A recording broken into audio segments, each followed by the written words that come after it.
I am continuing my series of talking about favorite songs from decades, and we are entering the 90s. And I've already planned the part one, and well, clearly because I'm filming that, but I've also planned part two.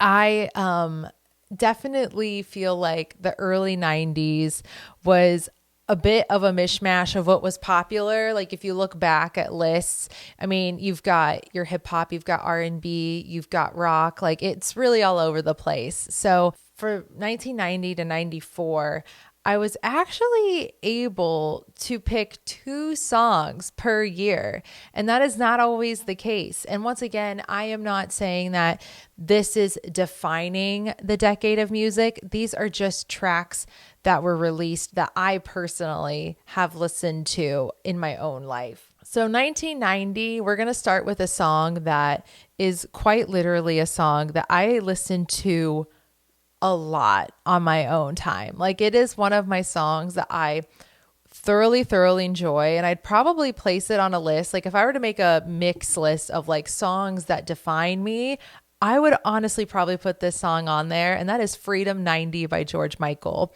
Talked about George Michael in my 80s top songs as well. I had no doubt in my mind that George Michael was also going to be on this list, especially because of this song in particular. I just adore this song. I think the vocals are great.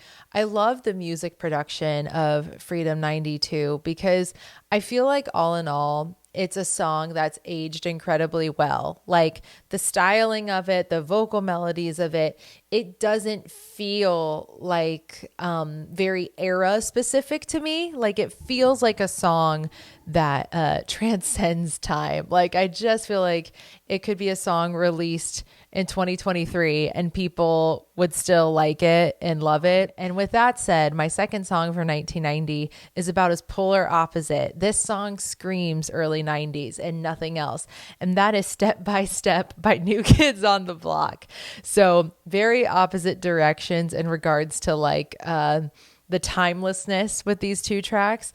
But I feel like Step by Step is like a pivotal boy band song that even though New Kids on the Block's like popular time, it was definitely prior to my existence, but it's one that I still found myself listening to even though it was years later because I love the harmony that New Kids on the Block gave. I've never actually watched like a live performance from that era of them performing the song, but just the studio version alone, it's such a catchy pop song. And I feel like later boy bands in the 90s probably found a lot of inspiration from that. 1991, this next track, I made a grave error in my 80s list, and that was not fact checking what Michael Bolton songs were released when, because some of my absolute favorite Michael Bolton songs were released in 89 or so, around there, and I am devastated that I have missed it. So I can't let it happen this time.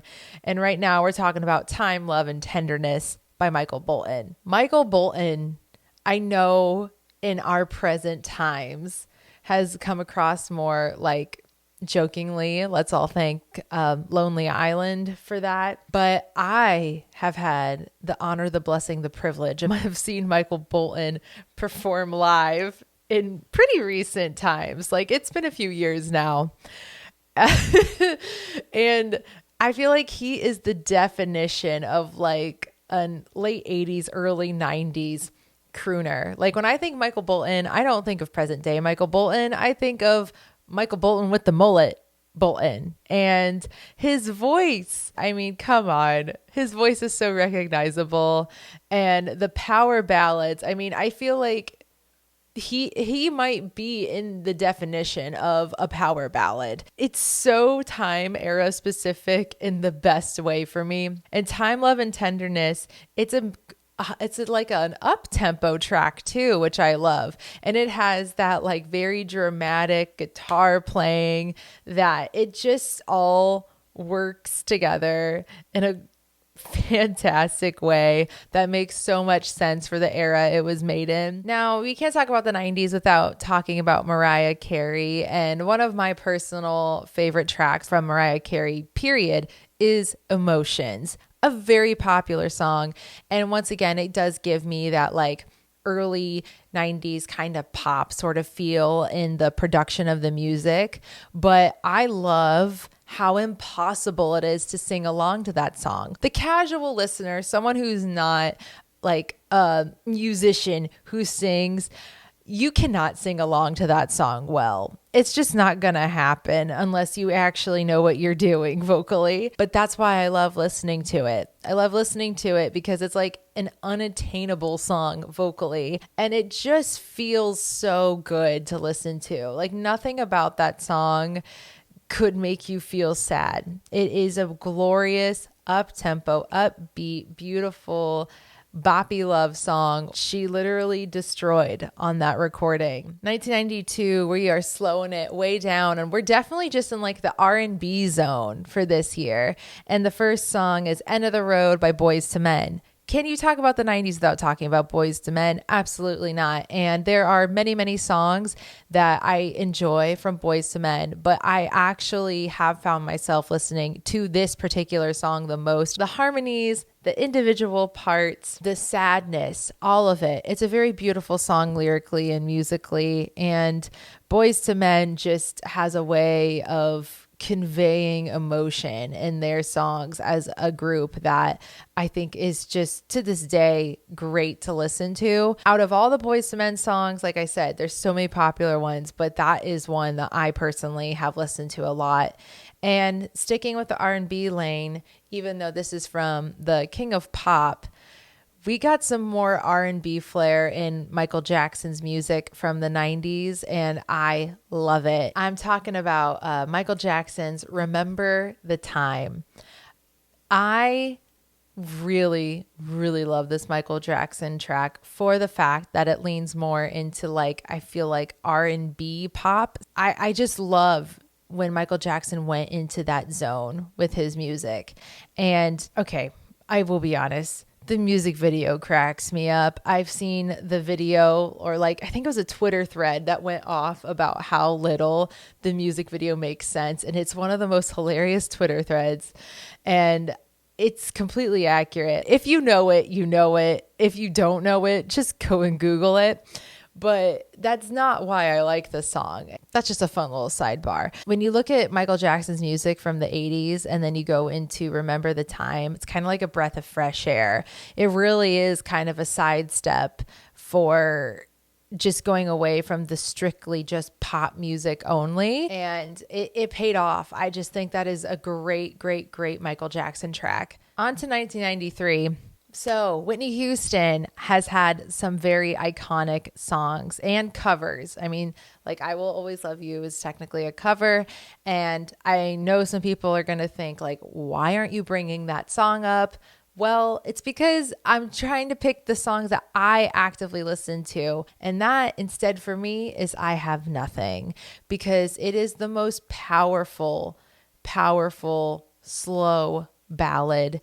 And it is a song, though, I think many people try to sing. Many people have covered it. I feel like it's a song you hear endlessly on like reality singing competition shows. But it's because everyone wants to try and emulate the greatness that song is, because it is an absolutely fantastic song vocally. It's one that I love to listen to when what I really want out of a song is just absolutely outstanding vocals. And it's right there with Mariah Carey emotions. It's not one I sing along to. You just can't touch it. For me personally, it's my preferred Whitney Houston ballad. We're going so far away from a ballad right now, talking about my other track for 1993, and that is from Haddaway, What Is Love? I think it's called Haddaway. I don't know how you actually pronounce the name. A lot of people probably know What Is Love from the movie A Night at the Roxbury, but I gotta admit, it's such a solid dance track. Regardless if you watch that movie or not, doesn't matter. I don't think I've actually seen that movie in its entirety.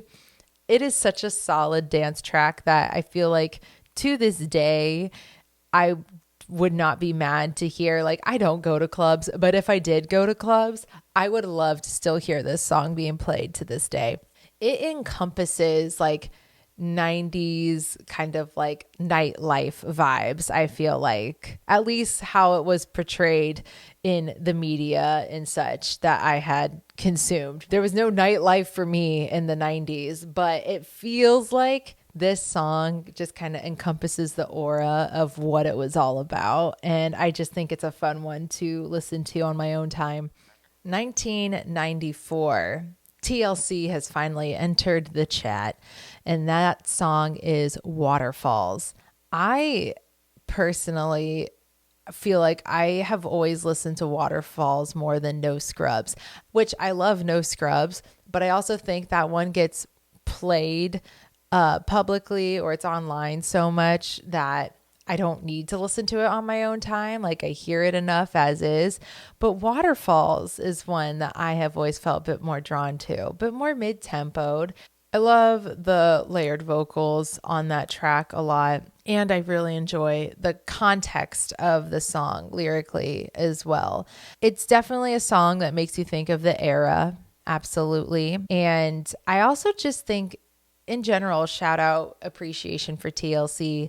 They just brought a little something different to music. Lastly, for 1994, I had to talk about my boy Elton John because this was when The Lion King came out, and it was a big move for him to write music for a Disney animated film. And it, to this day, some of his most iconic work. And I want to talk about The Circle of Life because what a different style song lyrically for Elton John to make. And I love the fact that it's a song that, yes, was made for an animated movie, but it definitely translated into the mainstream as well. I love the version of Circle of Life that is in the movie, and I also love Elton John's version.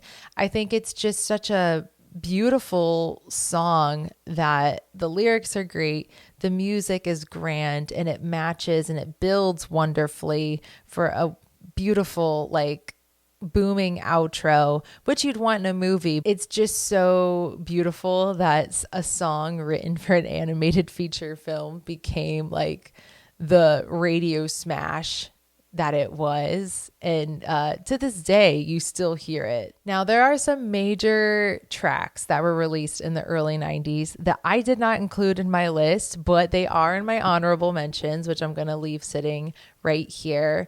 I mean, I'll go ahead and talk about Smells Like Teen Spirit, Nirvana. I wanted to include it in an honorable mention because I do listen to that song, just not as much as I listen to other songs. Once again, that is one of those tracks that gets played enough publicly to this day that I just personally have not felt the need to pursue listening to that song on my own as much, but it's a very, very good track. Another one from 1991 that I really wanted to include it and I couldn't, More Than Words from Extreme. I listened to the crap out of that song. I don't know why. It's so simple. It's just a duet with acoustic guitar. Maybe that's why I love it so much. Also from 1993, Crying by Aerosmith. One of my favorite Aerosmith songs ever. I just don't try and include too much like rock style music in these lists, but just know I love that song. And I love when Adam Lambert sang it on American Idol. If you've never heard his cover of it, look it up. You will not be disappointed. And then finally from 1994, I Swear, All for One. Love, love, love that song. I think it is a gorgeous slow song from a boy group, if you want to call them, man group, boy band. That is my list from 1990 to 1994. Please let me know what songs you love from the early 90s because there are so many more that I could have mentioned. If you enjoyed the video, please go ahead and give it a thumbs up. Don't forget to subscribe if you haven't done so. And thank you so much for watching, especially if you made it till this point in the video. And until my next one, bye.